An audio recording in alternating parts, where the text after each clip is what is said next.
Hi friends, welcome to SK families. இன்றைக்கி நம்ம வீட்டில் என்ன சாப்பாடுன்னு பார்க்கலாம் வாங்க.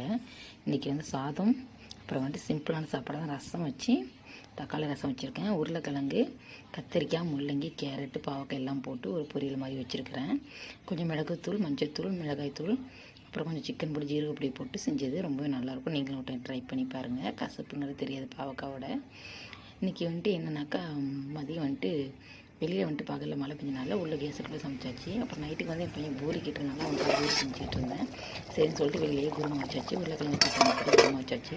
அப்போயுமே வெளியில் கொஞ்சம் மழை தூரிட்டாக இருந்துச்சு. அதை மட்டும் செஞ்சுட்டு உள்ளே கேஸ் அடுப்பத்தை வச்சு பூரி போட்டாச்சு.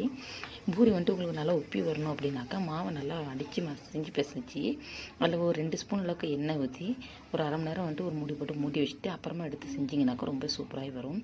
எனக்கு நல்லா பூரி நல்லா உப்பி வந்துச்சு. சூடாக பையனை கூப்பிட்டு 2 பூரி தட்டில் வச்சு அவனை சாப்பிட சொன்னான். அவன் நாங்கள் எல்லோரும் நம்ம எல்லோரும் ஒன்றா செஞ்சு சாப்பிட்லாமா அப்படின்னு சொல்லிட்டு அவன் வெயிட் பண்ண ஆரம்பிச்சிட்டான். அப்புறம் சுட சுட பூரிலாம் போட்டு நானும் என் மாமியாரும் என் வீட்டுக்காரங்க என் பையன் எல்லோரும் சேர்ந்து ஒன்றா உட்காந்து பூரி சாப்பிடுவோம். நாங்கள் எப்போவுமே நைட்லேருந்து முக்கால்வாசி ஒன்றா தான் உட்காந்து செஞ்சு சாப்பிடுவோம். ஏன்னா பகலில் தம்பி ஸ்கூலுக்கு வேணாலும் அங்கே சாப்பிடுவாங்கனால நைட் சாப்பிட எல்லாமே சேர்ந்து தான் சாப்பிடுவோம் முக்கால்வாசி. இன்றைக்கி எங்கள் வீட்டில் இந்த பூரியும் உருளைக்கிழங்கு குருமா தான் இன்றைக்கி டே ரொம்ப நல்லா போணுச்சு. உங்கள் வீட்டில் என்ன சாப்பிடுங்கிறத கமெண்ட் பண்ணுங்கள். நம்மளோட சேனல் ஃபஸ்ட் டைம் பார்க்குறது சப்ஸ்கிரைப் பண்ணிட்டு பாருங்கள்.